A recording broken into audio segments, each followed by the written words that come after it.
পশ্চিমবঙ্গের রাজনীতিতে ঘটেছে বড় পরিবর্তন। দীর্ঘ 15 বছরের তৃণমূল শাসনের অবসান ঘটিয়ে প্রথমবারের মতো একক সংখ্যাগরিষ্ঠতা নিয়ে সরকার গঠন করতে যাচ্ছে বিজেপি।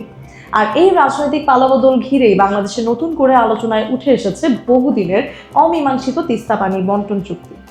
বাংলাদেশের ক্ষমতাসীন দল বিএনপি ইতিমধ্যেই বিজেপিকে অভিনন্দন জানিয়েছে। দলটির তথ্য সম্পাদক আজিজুল বারী হেলাল মনে করছেন, পশ্চিমবঙ্গে বিজেপির জয় তিস্তা চুক্তির পথ সহজ করতে পারে। ভারতীয় সংবাদ মাধ্যম ANI-কে দেওয়া সাক্ষাৎকারে তিনি বলেন, অতীতে মমতা বন্দ্যোপাধ্যায়ের সরকারই তিস্তা চুক্তির সবচেয়ে বড় বাধা ছিল, কিন্তু এখন শুভেন্দু অধিকারীর নেতৃত্বে বিজেপি সরকার গঠন করলে দিল্লির মোদী সরকারের সঙ্গে সমন্বয় করে চুক্তি বাস্তবায়নের সম্ভাবনা বাড়বে।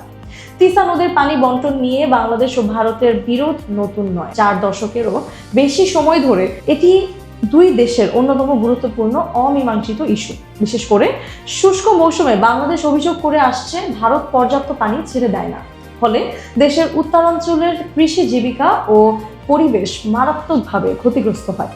2011 সালে দুই দেশের মধ্যে একটি খসড়া চুক্তি তৈরি হয়েছিল, যেখানে বাংলাদেশের জন্য 42.5% এবং ভারতের জন্য 37.5% পানি বরাদ্দের প্রস্তাব ছিল।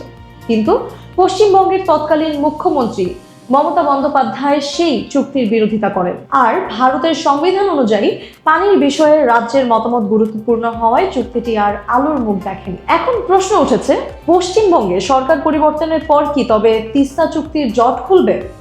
বিশ্লেষকদের মতে দিল্লি ও কলকাতায় একই রাজনৈতিক দলের সরকার থাকলে আলোচনা এগোনো সহজ হতে পারে।